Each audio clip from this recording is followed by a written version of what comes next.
let's start. And as far you know, the winning party, the election was held in Turkey.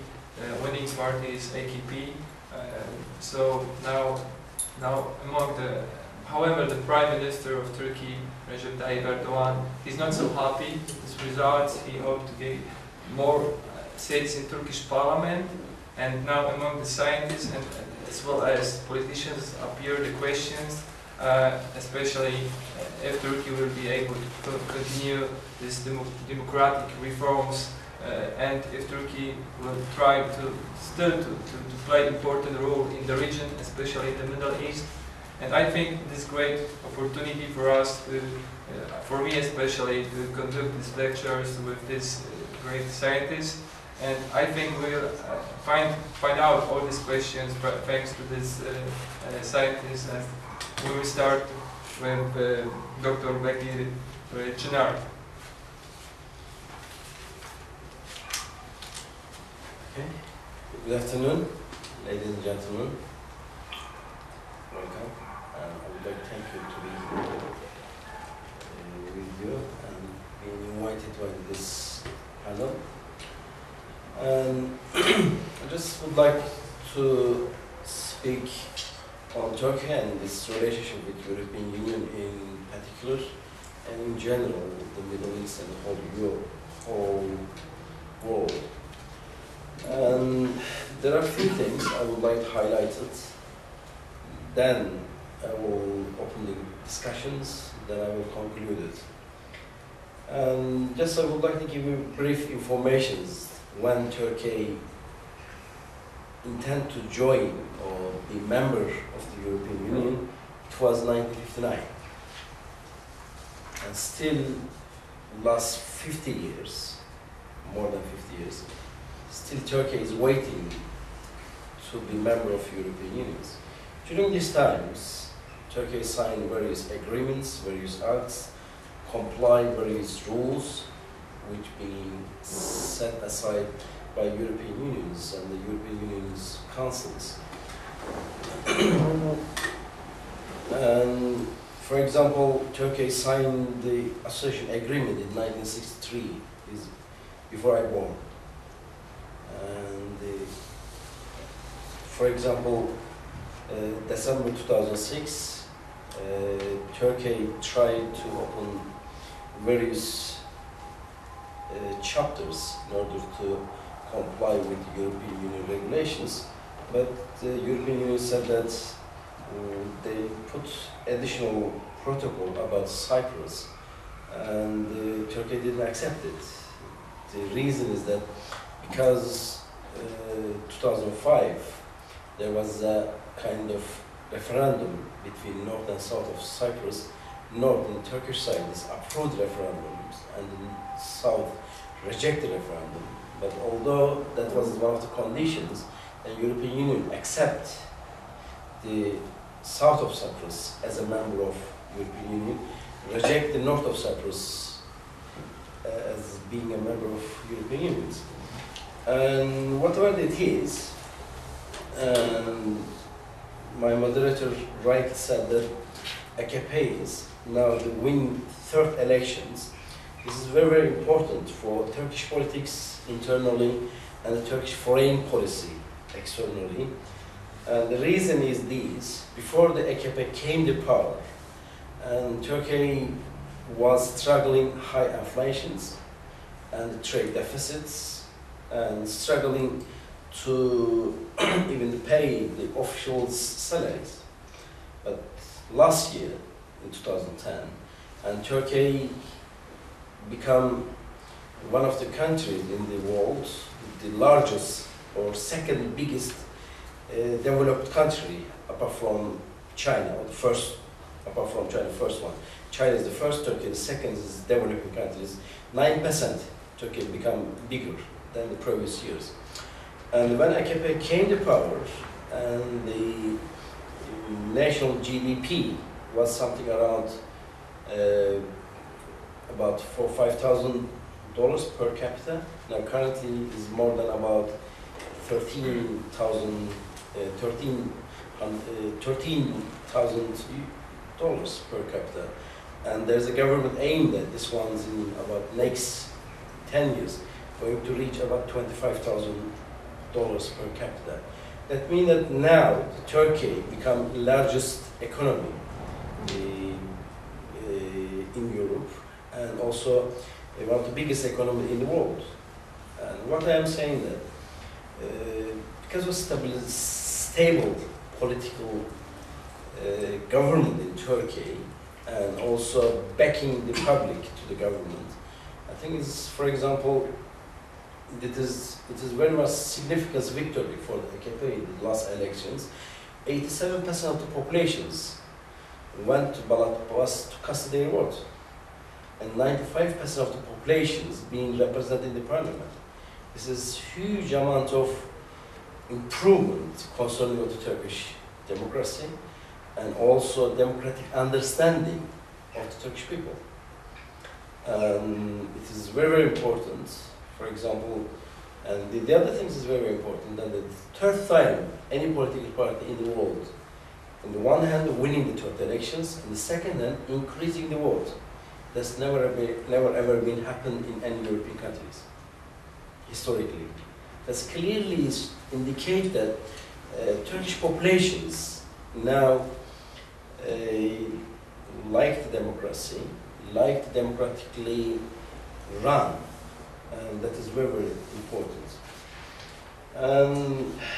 Highlighting these, there are a few things I would like to share with you concerning of Turkey relationship with European Union.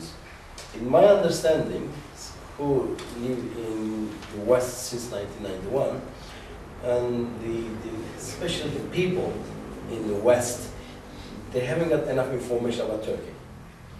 When somebody talk about Turkey, they may assume that there are few holiday resources, that's it. Apart from that, very much they are ignorant.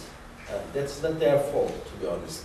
Possibly the Turkey faults, because Turkey haven't spent enough time to inform the Western community about the Turkey. That is one of the weaknesses which I noticed. Secondly, politically, okay, and Turkey until 2002, to some extent, if we see the exceptions, 1980s, okay, 1970s, 1960s, 1990s, kind of there was a political turmoil in Turkey, coalition governments, and there wasn't any political stabilities. There is a heavy-handed military rules who control the civilian government and everything.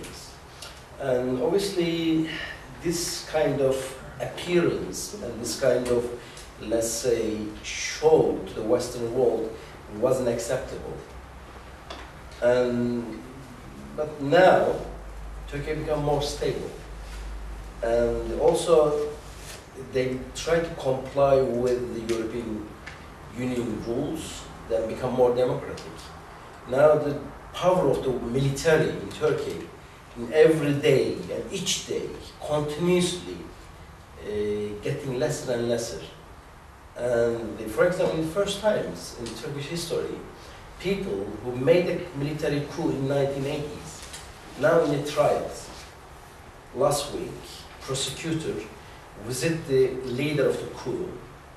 Okay, he used to be president of the Turkey as well. That asked the questions. Why that person that time see that military coup was necessary?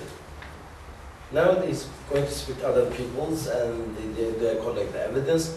More likely he's going to take them to court. And secondly, today, other military persons, generals, who are in service and who retire. They are in trial in Turkey because they attempt to make the military coup in 2003, 2005. Therefore, this clearly indicates that in Turkey there's a clear power sharing or separation of the power. Judiciary, they do their job, and legislative, they do their job. Executive of the Turkey, they do their jobs. And this is very, very healthy developments for the future of Turkey, as well as for the future of the Europe, as the neighboring country of the Turkey, even if the Turkey is not going to become member of Europe. Because Europe need neighbors who are stable economically, militarily, as well as domestically. Because if there's a, let's say, a kind of crisis in Turkey, then obviously people are going to flow to Europe. Then nobody expected kind of migrations. And my point, which I'm going to concentrate on a little bit more, then I will finish. Many people, possibly myself as well, asking the questions. Turkey applied to be a member of the European Union. Even the European Union, most of the members never ever applied to be part of the Europe in 1959, or they signed the agreement in 1963. Okay, the question is, why on earth Turkey want to be member of the Turkey and the Europe doesn't want Turkey to be member of it? I think this is the cultural. Okay, this is not political, this is not economical. Because in my two examples, which I tried to explain earlier, clearly indicate that Turkey politically and economically is much better than many European countries. And also political culture of the understanding of the Turkish population is quite high. It's very, very important. And what is the cultures? That is the main things. Okay, perceptions of the Turkish peoples on Europe, as well as European perceptions on Turkey and the Turkish people. Okay, that is the issue today. And also the past heritage, which Turkey still carry on, and in the past relationship between the Europe and Turkey, or the Ottomans, still stuck on the mind of the people. That is the main thing, so we have to work together. Okay, for example, many people today, they discuss that, for example, in Poland, until 1918, it wasn't a state. Because the Congress of Vienna in 1815, the European big powers decided Poland to abolish, and their land be separated by sorry, Prussia, Austria, and Russia, as in Germany. Then after the First World War, then people decided that Germany, Poland bring it into life. Then many people see that Germany started the Second World War due to this kind of sharing.